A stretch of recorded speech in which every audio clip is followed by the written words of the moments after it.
എല്ലാവർക്കും നമസ്കാരം.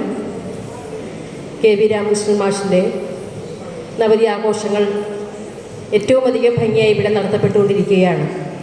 അദ്ദേഹത്തിൻ്റെ പല കൃതികളും വായിക്കുവാനുള്ള ഒരു അവസരം എനിക്ക് ലഭിച്ചിട്ടുണ്ട്. സമകാലിക സമൂഹത്തോടുള്ള അദ്ദേഹത്തിൻ്റെ പ്രതികരണങ്ങളാണ് പല കവിതകളിലും എനിക്ക് വായിച്ചറിയുവാനായി സാധിച്ചിട്ടുള്ളത്. സമൂഹത്തിൻ്റെ മൂല്യച്യുതിക്കെതിരെ അതിനെതിരെയുള്ള ശക്തമായ ഒരു പ്രതിഷേധം അദ്ദേഹത്തിൻ്റെ പല കവിതകളിലൂടെയും പൊട്ടിച്ചെതിരുന്നതായി നമുക്ക് കാണാൻ സാധിക്കും. എന്നെ വല്ലാതെ പിടിച്ചുലച്ച ഒരു കവിതയാണ് അദ്ദേഹത്തിൻ്റെ ഭ്രാന്തി എന്ന കൃതി വായിച്ചപ്പോൾ.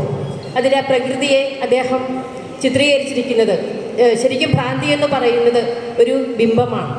മനുഷ്യൻ്റെ നെറുകേടിൻ്റെ ക്രൂരതയുടെ ഫലമനുഭവിക്കുന്ന ഒരു അരഞ്ഞു തിരിയുന്ന മുറിപ്പാടേറ്റ ഒരു ബിംബം. ആ ഒരു ഇമേജ് മനസ്സിൽ സത്യത്തിൽ ഒരുപാട് വേദന പോലും ഉണ്ടാക്കിയ അത്രയ്ക്കും ശക്തമായ ഒരു എഴുത്താണ് അദ്ദേഹം അതിൽ എല്ലാ കൃതികളിലും എന്നതുപോലെ ഇതിലും കാഴ്ചവെച്ചിരിക്കുന്നത്. അതിൽ കവി ആശ്വാസം കണ്ടെത്തുന്നത് ഗ്രാമീണതയുടെ നിഷ്കളങ്കതയിലും അതുപോലെ പ്രകൃതിയിലേക്കുള്ള തിരിച്ചുപോക്കിലും ഒക്കെയാണ്. നാഗരികതയെ സ്വീകരിക്കുമ്പോഴും സ്നേഹിക്കുമ്പോഴും കവി പറയുന്നു, മനുഷ്യബന്ധങ്ങൾ എപ്പോഴും കാത്തു സൂക്ഷിക്കണമെന്നും മൂല്യങ്ങൾക്ക് വില കൽപ്പിക്കണമെന്നും എല്ലാ കവിതകളിലും അദ്ദേഹം ഉദ്ഘോഷിക്കുന്നു.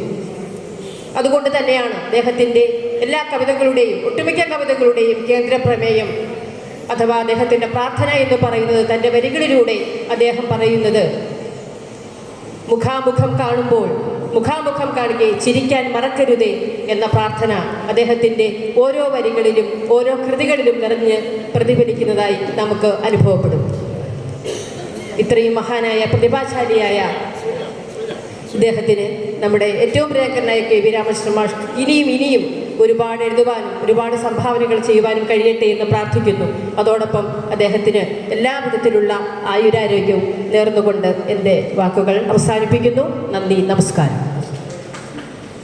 Thank you ma'am. അടുത്തത്